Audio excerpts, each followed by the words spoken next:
It was the kind of call no emergency dispatcher ever forgets. At exactly 3:02 a.m. on August 2, 2015, the Rockford, Illinois 911 center received a shaky male voice on the line. The man identified himself as Richard Benton, a 64-year-old retiree who had once served in federal law enforcement. His words were broken, panicked, and strange. We need help. My son-in-law, he was hurting my daughter. I stepped in. I think he's in bad shape. Oh God. I may have killed him. For the operator, it was a mixture of disbelief and procedure. The script required her to guide Benton through CPR to keep him focused. She counted along with him, steadying his uneven rhythm. 1, 2, 3 for keep going. But even as she tried to keep him calm, there was something chilling about the way he spoke. Not entirely out of control, not entirely remorseful either. By the time first responders arrived at the Benton Doyle residence, the quiet suburban neighborhood was still cloaked in darkness. From the outside, the two-story home looked like any other in the gated community. Tidy lawns, a porch light still burning. But inside, the scene was something else entirely. Paramedics rushed into the ground-floor bedroom and stopped cold. Blood was everywhere. The beige walls were streaked with crimson, the carpet soaked, the bathroom door and hallway spattered. Furniture was pushed aside as though a violent struggle had taken place. And there, lying motionless on the floor, was Mark Doyle, 40 years old, husband and father of 2. His head was caved in from repeated blows, his body pale, naked, and lifeless. Paramedics attempted CPR, but within minutes it was clear, Mark was gone. Standing nearby were the two people who had placed themselves at the center of this tragedy. Emily Doyle, Mark's 32-year-old wife, and her father, Richard. Both looked shaken, but neither bore any obvious injuries. Richard clutched his chest as if replaying the attack in his mind. Emily sobbed, insisting her husband had been drinking and turned violent. To the arriving officers, their story was simple. Mark had attacked Emily in the night, Richard had intervened with a baseball bat, and things spiraled out of control. A tragic case of self-defense. But as investigators would soon discover, nothing about this crime scene was simple. The story of Mark Doyle didn't begin that night. It stretched decades earlier to a man whose life had been built around family. Born in Boston, Massachusetts in 1975, Mark was known by friends and relatives as a gentle giant. He was tall, broad-shouldered, and always quick to laugh. He married his college sweetheart, Claire, and together they built the kind of modest but happy life so many young couples dream of. When their children Ethan and Sophie were born, Mark was overjoyed. He called them his little prince and princess, and for a time life felt perfect. Until November of 2006, when tragedy struck. Claire suffered a sudden asthma attack one night. Mark did everything he could, called paramedics, tried to keep her breathing, but she died in the ambulance on the way to the hospital. The shock left Mark reeling. At just 31, he was a widower with 2 small children. His family in Boston rallied around him, but no amount of support could erase the hollowness of his loss. For months he moved through life in a daze, holding on to his kids as the only anchor he had left. Eventually, practicality forced him to make a decision. He needed help raising Ethan and Sophie.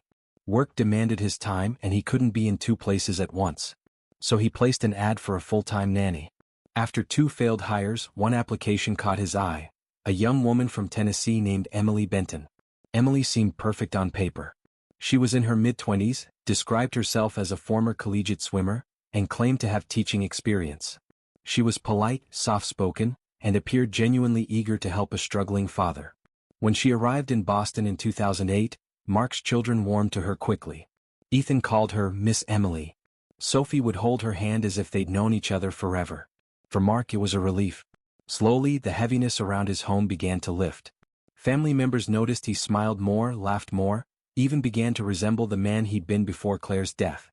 And soon, the relationship between employer and nanny blurred into something more. By 2011, Mark and Emily were married in a small ceremony in Tennessee. Not long after, they relocated to Rockford, Illinois, where Mark accepted a management role at a packaging plant. Emily gave up any full-time career aspirations and taught swimming part-time at a local club. From the outside, they were a picture-perfect family. A second chance at love, 2 children growing up with stability, a fresh suburban life. But behind closed doors, things weren't so simple. When Richard and Sharon Benton drove from Tennessee that summer weekend in 2015, they thought they were visiting their daughter and son-in-law for an ordinary family gathering. They arrived around 8 in the evening, shared pizza and drinks, and retired to their respective rooms. Emily and Mark to the main bedroom on the ground floor, the Bentons to the basement and the children upstairs. Just hours later, Richard claimed he woke to muffled sounds above, thumping, shouting. He went upstairs with the baseball bat he had brought as a gift for his grandson. When he opened the bedroom door, he told police he saw Mark choking Emily. In his version, there was no hesitation. He swung the bat. Mark tried to grab it, but Richard struck again and again, fueled by adrenaline and fear for his daughter's life. Emily, desperate, admitted she struck her husband with a brick she kept for a painting project. The struggle ended only when Mark collapsed, unresponsive. At 3:02 a.m., Richard dialed 911. On paper, it looked like a tragic domestic dispute turned deadly. But as investigators carefully surveyed the scene, questions began to form. Why were almost all of Mark's head wounds on the back of his skull? Why did neither Richard nor Emily have a scratch on them if this had been a life-or-death struggle with a man nearly 6'2" and 200 pounds? Why did neighbors recall Mark drinking only lightly that evening, yet his wife insisted he was drunk and enraged? And why, of all places, did this family drama explode in the dead of night, just hours after Emily's parents arrived unannounced? The answers would unravel slowly in autopsy reports, in conflicting testimonies, and in a trail of lies that stretched back years. But in those first hours, as police taped off the Benton Doyle residence, all anyone knew for sure was this. A man was dead, his children would wake up to their father gone, and a story was being told that didn't quite fit the evidence around them. This was the beginning of a case that would divide two families, span two continents of opinion, and test the very definition of self-defense. To understand what happened that night in Rockford, investigators needed to go back to the beginning of Mark Doyle's story, to the man whose life was abruptly ended on the bedroom floor. Because to know whether this was truly self-defense or something else entirely, the world had to learn who Mark Doyle really was. Mark was born in 1975, in a working-class neighborhood just outside of Boston, Massachusetts. He was the youngest of several siblings, part of a big Irish-American family that believed in hard work, faith, and loyalty. Friends and relatives described him as a gentle giant. He stood tall, with a broad chest and powerful build, but beneath that physical presence was a soft-spoken man who would rather laugh with you than fight you. Growing up, Mark was the type of boy who carried his little sister's backpack home from school, who volunteered to mow an elderly neighbor's lawn without being asked. As a teenager, he wasn't a star athlete or a class clown. He was the dependable friend, the one you could call when your car broke down or when you needed someone to help move furniture on a hot summer day. In his 20s, Mark found love. He met Claire Matthews, a nurse with an easy smile and an infectious laugh. The two of them fit together like puzzle pieces.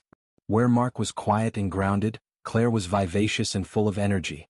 They married in 2003, and within a year their first child, Ethan, was born. 2 years later they welcomed Sophie. For Mark, fatherhood was the greatest joy of his life. He would rush home from his job at a manufacturing plant just to read bedtime stories. On weekends he could be found at the park, pushing Ethan on the swings while Sophie clung to his leg, giggling. His coworkers would often joke that Mark's face lit up only when he talked about his kids. He used to say, "They're my prince and princess. Everything I do is for them." But happiness has a way of disappearing suddenly. In November 2006, tragedy struck. Claire had suffered from asthma her entire life, but on a chilly night just before Thanksgiving, her condition worsened. She woke Mark around midnight, gasping for air. Mark scrambled to find her nebulizer, tried to keep her calm, and called 911. But the attack was too severe. By the time the ambulance rushed her to the hospital, she was gone. Mark was devastated. At just 31 years old, he was a widower with 2 children under the age of 3. Family members remember the days after Claire's death as some of the darkest in his life. He barely ate. He would sit in the living room holding Sophie, while Ethan played quietly at his feet, as though the weight of the world had collapsed onto his shoulders. But he kept going. He had no choice. He had 2 children who needed him, and he poured every ounce of energy into being both father and mother. He dressed Ethan for preschool, braided Sophie's hair clumsily before daycare, and worked long shifts to keep a roof over their heads. His siblings and extended family in Boston helped as much as they could, but it was clear Mark was carrying a burden no man could carry alone forever. That was when he decided he needed help. In early 2008, Mark placed an ad for a full-time nanny. He wanted someone who spoke English well, who could be patient with the children, and who could live in his home to provide structure and care. The first 2 hires didn't work out. They struggled with the demands of 2 grieving children and left within weeks. Then came an application from a young woman in Tennessee named Emily Benton. Emily was 24 at the time, and her resume looked promising. She described herself as a recent graduate with teaching experience, a competitive swimmer with discipline and energy. She seemed polite in her emails, and during a phone interview she spoke warmly about working with children. For a father desperate for stability, she appeared to be the perfect solution. When Emily arrived in Boston in March 2008, Mark's family was cautiously optimistic. She was quiet, reserved, and seemed eager to please. She quickly built a bond with Ethan and Sophie. They began calling her Miss Emily. She read bedtime stories, played games in the backyard, and even helped with meals. Family members later said they noticed something important.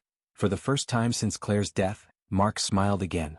It didn't take long for affection to turn into something deeper. Mark and Emily spent evenings talking after the children were asleep. Emily seemed to fill the emptiness in Mark's life, providing companionship as well as support. Though some family members worried about the age difference, Mark in his early 30s, Emily still in her mid-20s, he seemed happy and that was enough for them. In 2011 the couple married in Tennessee, surrounded by Emily's family. Soon after, they moved to Rockford, Illinois, where Mark had been offered a management position at a large packaging company. They bought a house in a gated suburban community, complete with neatly trimmed lawns and cul-de-sacs filled with children. Emily gave up working full-time and began teaching part-time at a local swimming club. From the outside, it looked like the Doyle family had rebuilt their lives. But behind the smiling Christmas photos and summer barbecues, small cracks began to form. Friends of Mark would later say that Emily wasn't as easygoing as she first appeared. She was sometimes short-tempered, sometimes moody. At neighborhood gatherings, she would make sharp comments about Mark's weight, teasing him in a way that didn't feel like harmless fun. Others noticed she seemed restless, unhappy with the quiet suburban life she had once embraced. Still, Mark tried to keep the peace. His co-workers described him as deeply devoted to his family, often leaving work early to attend school events or to coach his son's soccer games. He rarely complained. But privately, he confided to a close friend that things weren't always smooth at home. He worried Emily resented the constant demands of parenting two children who weren't biologically hers. And yet he stayed. Perhaps it was love. Perhaps it was duty. Perhaps it was the belief that his children needed stability more than anything else. Whatever the reason, Mark carried on. By the summer of 2015, the Doyle family seemed, at least on the surface, like any other American household. A hard-working father, a stay-at-home stepmother, two growing kids, and grandparents who visited often. But the night of August 1st into August 2nd would shatter that image forever. Because the man everyone called a gentle giant, the widower who had rebuilt his life, the father who devoted himself to his children, would not live to see another sunrise. And the story of how that happened would pit two families against each other in a battle for truth, custody, and justice. When Emily Benton first walked into the Doyle household in the spring of 2008, she didn't seem like someone who would eventually stand at the center of a storm. She was 24, slim, with long chestnut hair and an air of shy politeness. Mark's family remembered her as sweet and soft-spoken, a girl who seemed eager to help two grieving children and a father weighed down by loss. At first she was just Miss Emily, the nanny. She read bedtime stories, cooked macaroni and cheese in the evenings, and took Ethan and Sophie to the park. Neighbors who saw her pushing a stroller or holding the children's hands thought she blended in easily, almost as though she had been part of the family all along. For Mark, the relief was immediate. He could leave for work in the morning knowing his kids were cared for. At night, he returned home to find Ethan showing Emily his schoolwork or Sophie curled up beside her on the couch. It was as if a part of the crushing silence that had followed Claire's death had lifted. And then, slowly, the roles began to shift. Mark wasn't the kind of man who rushed into relationships. He was loyal, deliberate, and careful. But grief had left him lonely. Over months, his late-night conversations with Emily stretched longer. He would sit at the kitchen table while she washed dishes, both of them talking quietly about life, about raising kids, about the kind of future people dream about. Family members noticed subtle changes. Mark began smiling more. He was more animated when talking about home. His sister Tracy later said, "It was the first time we saw him come back to life since Claire died." Still, there was hesitation. Emily was much younger, and she was a stranger to their close-knit Boston family. But Mark wasn't a man given to impulsive romance. If he was considering her as more than a nanny, his family trusted it was because he truly believed she belonged in their lives. By 2011, the relationship was official. Mark and Emily were married in a modest ceremony in Knoxville, Tennessee, surrounded by Emily's parents, Richard and Sharon. The children served as flower girl and ring bearer. For Ethan and Sophie, it was less about ceremony and more about a question. Would Emily now be their mother? Marriage brought big changes. Not long after, Mark accepted a management position in Rockford, Illinois. The move meant leaving behind the protective circle of his Boston family, but it also meant a chance to start fresh. The Doyles bought a home in a gated suburban community, a two-story house with a tidy yard and neighbors who waved when you drove past. On the surface, it was a picture-perfect American life. Mark worked long hours at the packaging plant, often coming home tired but still carving out time for the kids. Emily adjusted to suburban life, teaching swimming lessons part-time at a local club. Richard and Sharon visited frequently, proud of their daughter's new role as a wife and stepmother. To the outside world, everything looked settled. A man who had suffered terrible loss had found happiness again. But behind closed doors, things were less idyllic. Friends began to notice small cracks in the relationship. At neighborhood cookouts, Emily sometimes mocked Mark's weight in front of others, calling him big guy, in a tone that wasn't affectionate. She appeared restless, sometimes snapping at Ethan or Sophie when they demanded attention. Though she smiled for photographs, her eyes often looked distracted, as if she was somewhere else entirely. Mark didn't complain openly, but he confided in a close friend that marriage wasn't as easy as he had hoped. Emily struggled to bond with the children on difficult days, and her temper could flare. Yet Mark was determined. He believed strongly in commitment in giving his children a stable home. Whatever private concerns he had, he kept them mostly to himself. To his co-workers, Mark remained the same gentle giant. He coached his son's soccer games, attended Sophie's recitals, and spoke often about how proud he was of them. But in quieter moments, when friends pressed him, he admitted he sometimes wondered if Emily was truly happy. Emily's background also raised subtle questions. The resume she had presented back in 2008 painted her as a college graduate with teaching experience. But whispers began to surface that not all of it was accurate. She had enrolled in Clemson University but never graduated. Her supposed Montessori teaching certification didn't exist. And an old boyfriend claimed she had left him abruptly, breaking off their relationship by email while he was still in love with her. Mark's family would later argue that he discovered these discrepancies but chose to ignore them, convincing himself that what mattered most was how Emily treated the children. Yet to others, it suggested a pattern. Someone who shaped her past to fit the role she wanted others to see. Still Mark stayed. He was a man who valued loyalty above all else, and he wasn't about to walk away from a second chance at building a family. By the summer of 2015, the Doyle household looked ordinary from the outside. 2 kids preparing for another school year. A father working long hours but carving out weekends for family. A stepmother trying to balance part-time work and the expectations of suburban life. But beneath the surface, tension was growing. Arguments between Mark and Emily became more frequent, often over parenting decisions. Neighbors recalled muffled shouting through thin summer nights. One even remembered Emily crying on the front porch, while Mark stood silently inside. It was during this time that Richard and Sharon's visits became more frequent. They often stayed overnight, sometimes unannounced. Friends later speculated that Emily leaned heavily on her parents when her marriage felt unstable. Richard, the retired FBI agent, was protective of his daughter in a way that sometimes crossed into interference. On August 1, 2015, when the Bentons pulled into the driveway of the Rockford home after a long drive from Tennessee, it seemed like any other family visit. They shared pizza, a few drinks, and then retired to their separate rooms. To anyone watching, it was an ordinary Saturday night. But within hours, the illusion of normalcy would shatter. For Mark Doyle, this second chance at love was supposed to be the happy ending to a story marked by grief. Instead, it had become something else. A fragile arrangement riddled with secrets, doubts, and tensions simmering just beneath the surface. And in the quiet of that suburban home, as the clock crept past midnight, those tensions would boil over into violence.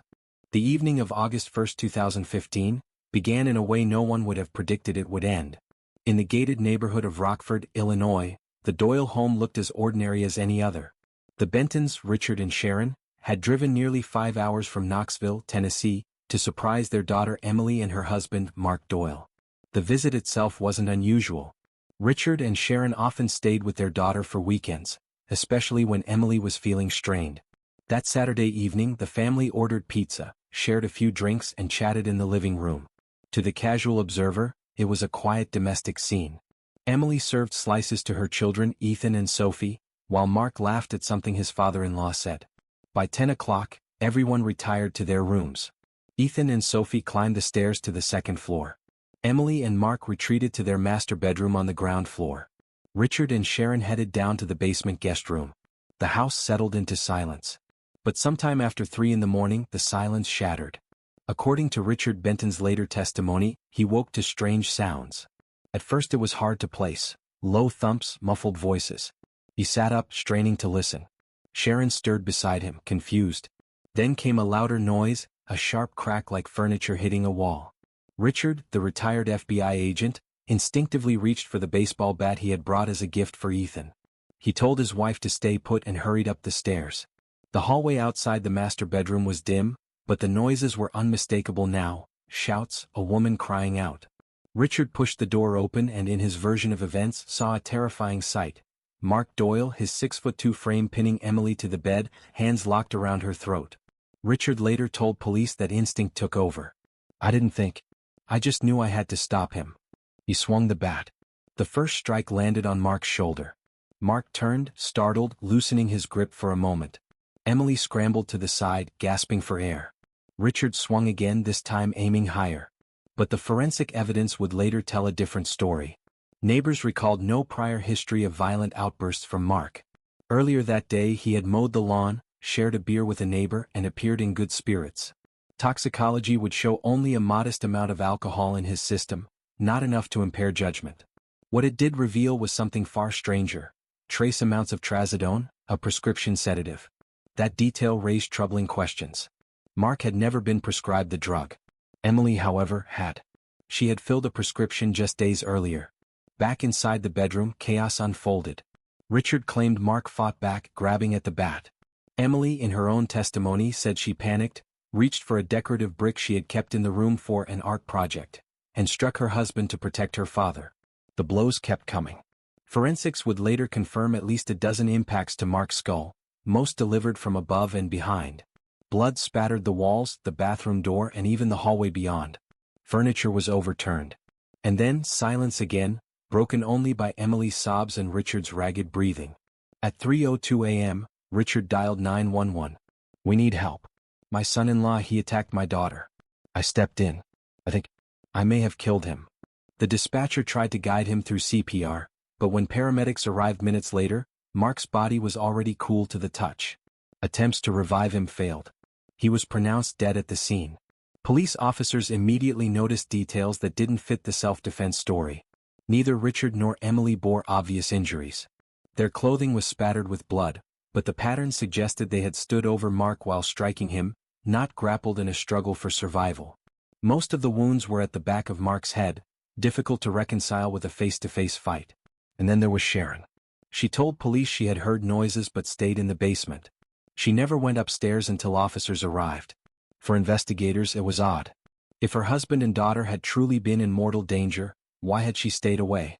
As dawn broke, detectives began piecing together the scene. They collected the bloodied baseball bat, the brick, and samples from the walls. They photographed the spatter patterns, the overturned furniture, and the absence of defensive wounds on either suspect. The story they were hearing, of a drunken man turned violent, didn't fully match the physical evidence. Emily repeated that Mark had been drinking heavily, that he had turned on her after she comforted Sophie when the child woke from a nightmare. Richard echoed the claim. Mark was drunk, aggressive, and dangerous. But toxicology would later undermine that assertion. Even more suspicious was the missing laptop. Sophie told investigators she had seen her father working on it before bed. Yet it was nowhere to be found. Later testimony from Mark's sister, Tracy, suggested he had been planning a trip back to Boston with the children, a plan Emily may have opposed. For the Doyle family in Boston, the news was devastating. A phone call woke them around 6 a.m. local time. Mark's sister Tracy would later recall her shock. "They told me he was dead, that it was some sort of domestic fight. I couldn't believe it. Mark? Violent? That wasn't him." By that afternoon, Tracy and other relatives were on flights to Illinois. Their immediate concern wasn't just bringing Mark's body home, it was protecting Ethan and Sophie. They feared the children might now be caught in the middle of a bitter custody battle. Meanwhile, the Martins, the Bentons in this retelling, were already making moves. Emily inquired about cremating Mark quickly. The Doyle family objected, insisting his body be returned to Boston for burial.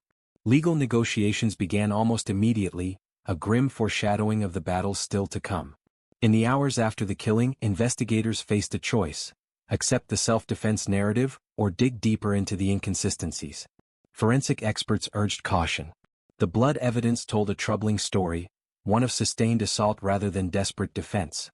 The coroner confirmed multiple blows delivered after Mark was likely already incapacitated, perhaps even after death. And then there was motive. Emily had long sought to adopt Ethan and Sophie, something Mark resisted. A $600,000 life insurance policy added another layer of suspicion. When detectives laid these details side by side, the idea of a spontaneous act of self-defense seemed increasingly unlikely. But in that first night, all the police could do was gather evidence, take statements, and secure the children. Ethan and Sophie were placed in protective custody. Emily and Richard were taken in for questioning. The sun rose over Rockford, shining on a house no longer ordinary but now infamous. A home where love, loyalty, and violence had collided. And for investigators, one question lingered above all others. Was this truly a desperate attempt to save a daughter's life, or the careful execution of a plan to erase a husband?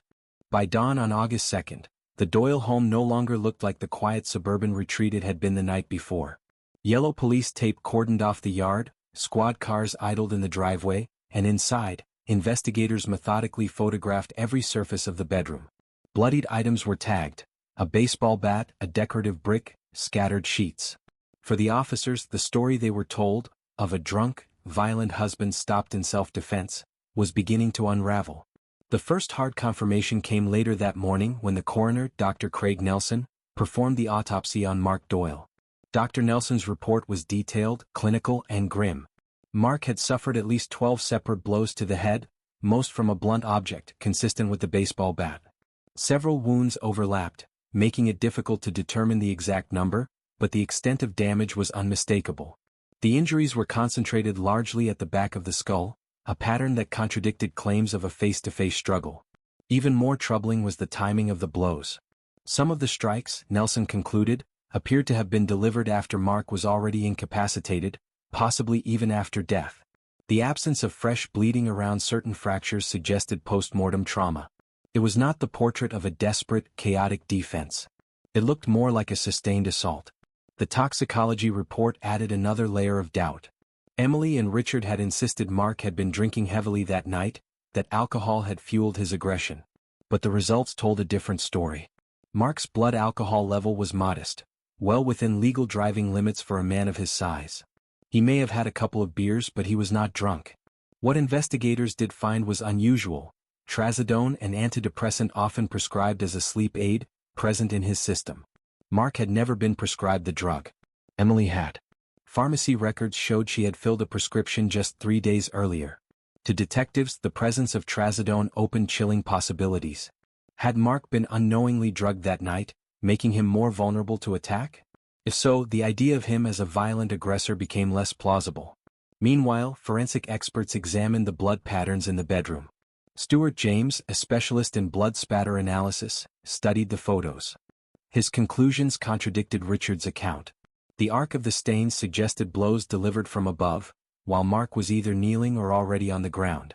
If he had been standing and struggling, blood would have sprayed at head height across the walls. Instead, much of it pooled low, smeared into the carpet, with spatter radiating outward as though someone had stood over him and swung downward. James also noted peculiar marks on the wall, dings and dents consistent with a bat striking plaster, not a person. That suggested multiple wild swings, perhaps while Mark was already subdued. Equally telling were the clothes. Emily's pajamas and Richard's boxer shorts bore downward spatter, indicating they were above the victim during the strikes. Two people claiming they had fought desperately against an overpowering man, neither bore defensive wounds, scratches, or bruises. Their skin was unmarked. Investigators also discovered something missing: Mark's laptop. His daughter Sophie had told them she saw him working on it the night before, booking flights to Boston. Yet by morning it had vanished. A search of the house turned up nothing. For the Doyle family, this detail carried heavy implications. Mark had confided to his sister Tracy that he was considering returning to Boston with the children.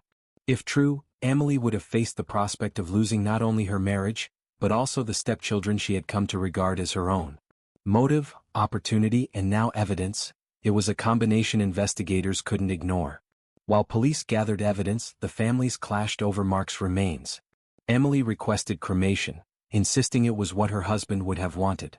The Doyles refused, demanding his body be returned to Boston for burial. For days lawyers haggled. Eventually, Emily relented, but only after the Doyle family agreed to pay the full cost of transportation and funeral arrangements. The tension didn't end there. Custody of Ethan and Sophie became the next battleground. In his will, Mark had named his sister Tracy and her husband as guardians. Emily fought back, arguing she was their stepmother and rightful caretaker. But social services intervened, placing the children in protective custody until the court could decide. In the end, the judge honored Mark's will, granting Tracy custody. The Doyle children returned to Boston, leaving Emily cut off. As investigators dug deeper, more cracks appeared in Emily's narrative. Friends of Mark described him as patient, loving, and rarely prone to anger. They admitted he enjoyed a drink now and then, but no one described him as abusive. Neighbors, too, contradicted Emily's version. One recalled seeing Mark mowing the lawn with a smile that very afternoon, sipping a single beer, far from the drunken menace she had painted. On the other hand, Emily's past was coming under scrutiny. The resume she had given Mark years earlier was riddled with falsehoods. She had not graduated from Clemson University. She had never been certified as a Montessori teacher. Old acquaintances spoke of her tendency to exaggerate or fabricate. A former boyfriend revealed she had once been hospitalized for mental health issues and had broken off their relationship abruptly via email while he was away. To the Doyle family, these revelations confirmed their worst fears. Emily was not who she claimed to be. To investigators, it suggested motive and character. By late 2015, prosecutors felt they had enough. The blood evidence, the autopsy, the toxicology, and the suspicious disappearance of the laptop all pointed in one direction. On December 18, 2015, both Emily and her father Richard were arrested and charged with second-degree murder. They posted bond in January 2016, returning home to await trial. But the questions raised by the evidence lingered in the community. Was this the tragic killing of a violent husband, or a calculated act of murder disguised as self-defense? For the Doyle family there was no doubt. For Emily's supporters the narrative was different. She was a victim of abuse who snapped in fear. The truth, it seemed, lay hidden in the space between stories, buried in bloodstains, missing laptops, and the silent testimony of a man who could no longer speak. And when the case finally went before a jury, the contradictions, the science, and the secrets would collide in a courtroom drama that held both families hostage. By the summer of 2017, the name Doyle vs. State of Illinois had become a headline across newspapers and true crime blogs. The trial of Emily Doyle and her father Richard Benton was no longer just about one man's death in a suburban bedroom. It had grown into a story of two families waging war over truth, memory, and justice. On July 17, the courthouse in Rockford buzzed with reporters and curious onlookers. The gallery filled quickly. Friends of Mark, supporters of Emily, and members of both families sat stiffly on opposite sides of the aisle, their silence heavy with resentment. The jury of 12 filed in, faces unreadable, aware of the burden they carried. At the defense table sat Emily, dressed in a plain navy dress, her hair tied back in a modest bun. Richard, in a dark suit, sat beside her, his posture ramrod straight. To their right, their attorneys shuffled papers, preparing for the long weeks ahead. Across the aisle, the prosecution team adjusted exhibits. Photos of the crime scene, blood spatter diagrams, and the damning autopsy report. The opening statements set the tone. The prosecutor began with quiet gravity. He told the jury this was not a case of self-defense, but of sustained assault. He described the 12 blows to the back of Mark Doyle's head, the presence of trazodone in his system, the missing laptop. He held up the baseball bat, sealed in an evidence bag, and told the jury, "This is not the tool of survival, it is the weapon of murder." When it was the defense's turn, Richard's lawyer painted a different picture. He spoke of a man who could be charming in public but volatile in private, a husband who drank too much and turned cruel behind closed doors. He told the jury that Richard, a father, had no choice but to protect his daughter that night. This was a fight for her life, he said, gesturing toward Emily. And Richard Benton did what any father would do. Then came the evidence. The prosecution called Dr. Craig Nelson, the medical examiner. On the stand, Nelson's voice was steady, clinical. He explained the fractures to Mark's skull, pointing to enlarged X-rays projected on the screen. "These injuries," he said, are consistent with multiple blows delivered while the victim was already incapacitated. He emphasized the absence of defensive wounds on either Emily or Richard, and the toxicology results showing only a modest blood alcohol level. Next came the blood spatter expert Stuart James. With diagrams and photos, he explained how the patterns showed Mark was on or near the ground when most of the blows landed. If this had been an upright struggle, he told the jury, the walls would have shown much higher velocity stains. What we see instead suggests the victim was already down. The jury leaned forward, taking notes. The defense fought back with their own narrative. They put Richard on the stand. He recounted the night in vivid detail, voice quivering as he described waking to sounds of struggle, rushing upstairs, and finding Mark's hands around his daughter's neck. "I thought she was going to die," he told the jury. "I acted on instinct. I hit him until I was sure the threat was over." He admitted he disliked Mark at times, but insisted he never wanted him dead. "I only wanted to protect my daughter." Then Emily testified. She spoke softly, wiping tears as she described years of what she called emotional abuse, moments when Mark belittled her, mocked her, or drank until he exploded in anger. She told the jury that on that night she had tried to comfort Sophie after a nightmare, and that Mark lashed out. "I thought he was going to kill me," she whispered. "When my dad came in, I thought it was the only chance to survive." But the prosecution dismantled their claims piece by piece. They projected photographs of Emily and Richard taken hours after the incident. Both were uninjured. No scratches. No bruises. No sign of the desperate life-or-death struggle they described. They pointed again to the autopsy. 12 blows. Some after death. And to the missing laptop, never recovered. Why would Mark's computer vanish on the very night he died? Because, prosecutors argued, it contained evidence he was preparing to leave Emily and take the children with him. Then came the question of money. The jury heard that Mark carried a life insurance policy worth $600,000. Emily, as his wife, stood to benefit. Piece by piece, the prosecution laid out a picture not of survival but of motive. In the gallery, the Doyle family listened with stoic faces. Tracy, Mark's sister, kept her hands clenched in her lap. She had flown back and forth from Boston, determined to see justice done. For her, the case was not about legal technicalities. It was about her brother, the gentle giant who loved his kids, who never got the chance to defend himself against the story being told in that courtroom. Across the aisle, Sharon Benton wept quietly as her husband and daughter faced the possibility of decades behind bars. To her, they were protectors, not killers. The jury was caught between two irreconcilable worlds. After weeks of testimony, the case went to deliberation. For 4 hours, the jury weighed the evidence. The autopsy, the blood spatter, the lack of injuries, the missing laptop, the inconsistent stories. When they returned, the courtroom held its breath. The foreman stood and read the verdict. Guilty of second-degree murder. Emily bent forward, sobbing, clutching her mother's hand. Richard stared straight ahead, expressionless, jaw tight. The judge sentenced both to 20 to 25 years in prison. But even as the gavel fell, the case was not truly closed. Within days, the defense announced their intent to appeal. They claimed juror misconduct, media bias, and a failure to consider Emily's allegations of abuse. The battle, it seemed, would continue. For now, though, the Doyle family finally carried Mark home. He was buried in Boston beside his first wife, Claire, the woman he had once promised forever. Ethan and Sophie stood by their Aunt Tracy's side, clutching her hands, their father's story now etched into headlines and legal records. The gentle giant was gone. The family was broken.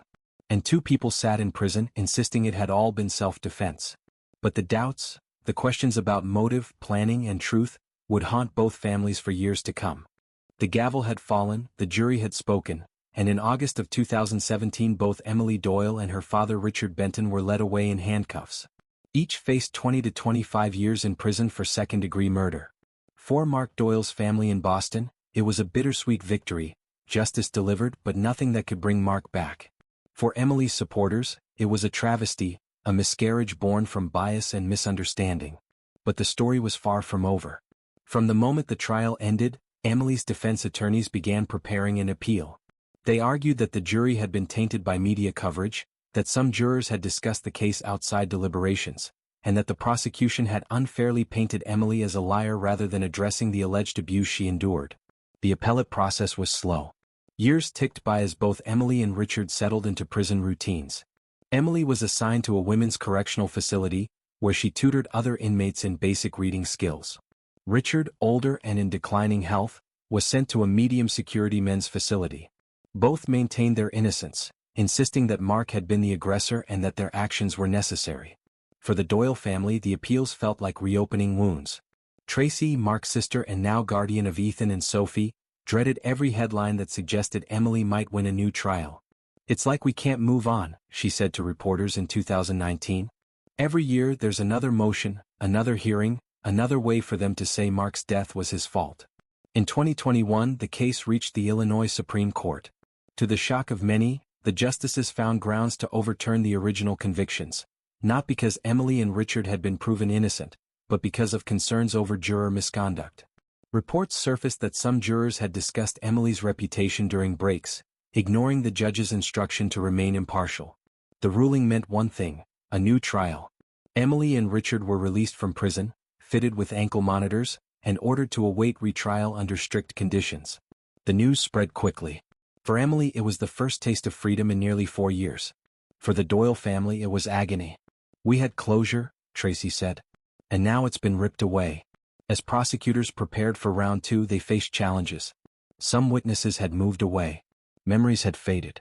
The children, Ethan and Sophie, now teenagers, had shifted their perspectives since moving to Boston. Early interviews they had given, statements suggesting Emily's instability, were now complicated by years of therapy and distance. The defense saw an opening. They argued that the children's original statements had been influenced by the Doyle family after Mark's death, that their recanting proved Emily's innocence. They introduced a previously unseen video of a heated argument between Mark and Emily, using it to bolster claims that Emily had suffered emotional abuse. The battle lines were drawn again. But this time, prosecutors worried that a second jury might be less convinced by old evidence. The science remained the same, the autopsy, the blood spatter, but public sympathy had shifted. Years of media coverage had created doubt. Was this a cold-blooded killing, or was it the desperate act of a woman trapped in a volatile marriage? As the retrial approached in late 2023, negotiations began behind closed doors. Emily's attorneys floated the idea of a plea deal. The prosecution, wary of risking another drawn-out trial and uncertain of how the jury would decide, entertained the offer. After weeks of discussion, a deal was struck. Richard would plead guilty to voluntary manslaughter, accepting responsibility for striking Mark with the bat. Emily would enter a plea of no contest to voluntary manslaughter, refusing to admit guilt but accepting punishment. In exchange, the state dropped the second-degree murder charges. The agreement was controversial. For Emily's supporters, it was vindication, proof that the state had overreached in the first trial. For the Doyle family, it was betrayal. Tracy told reporters, "They've reduced my brother's brutal death to manslaughter. How do you explain that to his children?" At sentencing, the courtroom was heavy with emotion. Richard, frail from age and incarceration, stood before the judge and spoke briefly. "I acted to protect my daughter. I never wanted Mark dead. I only wanted her safe." His voice cracked, but he showed little visible remorse. Emily followed. Dressed in black, she turned to address the court. "I have lived with this night every day for years. I know people see me as a liar, as a monster. But I was a wife trying to survive, and a daughter who watched her father step in. I wish Mark were alive today. I wish none of this had happened." From the gallery, Tracy shook her head in disbelief. Ethan and Sophie, sitting quietly beside her, kept their eyes fixed on the floor. The judge handed down the sentences. Both Richard and Emily would serve 4 years. With time already served since their original convictions, that meant only months remained before their release. On June 20, 2024, the day arrived. Richard and Emily walked free, under the condition that they never lived together again. Reporters swarmed the gates of the correctional facilities, cameras flashing. Emily gave no comment, shielded by her attorneys. Richard muttered only a brief, "It's over," before climbing into a waiting car. For the Doyle family, it was anything but over. Mark's grave in Boston remained a place of quiet pilgrimage for Ethan and Sophie, who now bore the weight of a story too complicated for teenagers to carry. Their father was dead, their stepmother free, and the legal system had left them with questions no verdict could ever answer. Public opinion remained divided. Some believed Emily had been railroaded in the first trial, punished for defending herself. Others were convinced she and her father had conspired to remove Mark from the picture, motivated by custody, control, and money. The truth perhaps would never be fully known. But one fact was certain: A gentle giant was gone, two families were fractured beyond repair, and justice, whatever that word meant in this case, felt elusive. For those who followed the story from the beginning, the ending was unsatisfying. Was it self-defense? Was it murder? Or was it something in between, a murky middle ground where the law settled because it had no better choice? The case of Mark Doyle left behind not just a courtroom record, but a haunting reminder. Sometimes in the dead of night, love and loyalty can turn violent, and truth itself becomes a casualty. On June 20, 2024, when the gates of two Illinois correctional facilities opened and both Emily Doyle and Richard Benton walked out, the case that had haunted two families for nearly a decade entered its final, uneasy chapter. Reporters swarmed outside. Cameras flashed. Microphones extended into the humid summer air, searching for a statement. Emily kept her head down, flanked by her attorneys. She wore simple clothes, her chestnut hair pulled back, her face pale from years inside. Richard emerged separately, thinner, older, his once straight posture now bent slightly with age. He muttered only two words, "It's over," before climbing into a waiting car. But for the Doyle family it wasn't over. Not even close. In Boston, where Mark Doyle had been laid to rest beside his first wife Claire, his sister Tracy watched the news of Emily's release with clenched fists. Nearly 9 years had passed since the night she first got the call that her brother was dead, yet the wounds had never healed. The reduced sentence, the plea deal, the early release, all of it felt like betrayal. "They call it justice," she told a local reporter. "But how do you explain to two kids that the people who killed their father served less than a decade?" Ethan and Sophie, now teenagers, stayed largely out of the spotlight. Protected by their aunt, they focused on school, sports, and a quieter life. But those who knew them said the trial and its aftermath left scars that no therapy could fully erase. Ethan had once told a counselor, "I don't know who to believe. Everyone's telling a different story about my dad." Sophie, quieter, carried her grief in silence, often visiting her father's grave on her own. Public opinion was as fractured as the families themselves. On one side were those who believed Emily's version, that she had been trapped in a marriage marked by emotional volatility, that Mark had a darker side hidden from friends and family, and that her father acted in the heat of the moment to save her life. For them, the plea deal confirmed what they had always suspected, that the system had overcharged her, and that justice required mercy. On the other side were the voices of Mark's loved ones, who pointed to the autopsy, the forensic evidence, and the contradictions in Emily's story. To them, this wasn't about survival, it was about control, custody, and possibly money. They saw Emily not as a victim, but as a manipulator who, with her father's help, silenced the man who stood in her way. The case divided communities, church congregations, even online forums. It became a cautionary tale about how narratives, self-defense versus murder, could be shaped, twisted, and weaponized. What remained undeniable were the facts of that night. A man suffered at least 12 blows to the head, many while already incapacitated. A drug he had never been prescribed was found in his system. His laptop vanished and was never recovered. His children lost both a father and, effectively, a stepmother in one violent night. Everything else was interpretation. In the years that followed, the Doyle case found its way into books, podcasts, and true crime documentaries. Each told the story slightly differently, some sympathetic to Emily, others to Mark. But in every version, the haunting ambiguity remained. Legal scholars pointed to the case as an example of the limits of forensic science. Blood spatter can tell us where someone was standing, one expert said, but it can't tell us what was in their mind. Others debated the role of plea deals, arguing that they sometimes traded truth for convenience. For the children, though, there was no academic distance. Ethan and Sophie grew up with questions that no verdict could answer. Was their father truly the man their stepmother described? Or had he been the gentle giant their relatives swore he was? Could both be true or neither? In interviews years later, Sophie said quietly, "The hardest part isn't what happened. It's that we'll never really know why."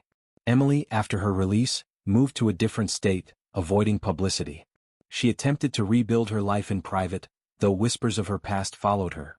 Some employers reportedly turned her away once her name appeared on background checks. Richard lived quietly with his wife Sharon, far from the cameras, his health fragile. Tracy continued to raise Ethan and Sophie, doing her best to give them stability. She honored her brother by keeping his memory alive, not through the court battles but through stories of his laughter, his kindness, the way he used to call his children his prince and princess. She made sure they remembered the man, not just the headlines. In the end, the case left behind more than fractured families. It left a legacy of questions. What does justice mean when the truth is contested? Can the law ever fully capture the complexity of human relationships, where love and resentment intertwine? And how do children, caught between two versions of reality, ever find peace? The Doyle case became a grim reminder that sometimes, the courtroom cannot deliver closure. It can hand down sentences, it can reduce charges, it can bargain truth for efficiency. But it cannot repair broken families. It cannot resurrect the dead. For those who followed the story from start to finish, one image lingered: the suburban home in Rockford, lit by police flashlights in the early hours of August 2, 2015. Inside, a man lay still on the carpet, a woman wept, and a father held a bat that would forever change the course of two families. Nearly a decade later, the question remains unresolved in the minds of many. Was it self-defense or was it murder disguised as love?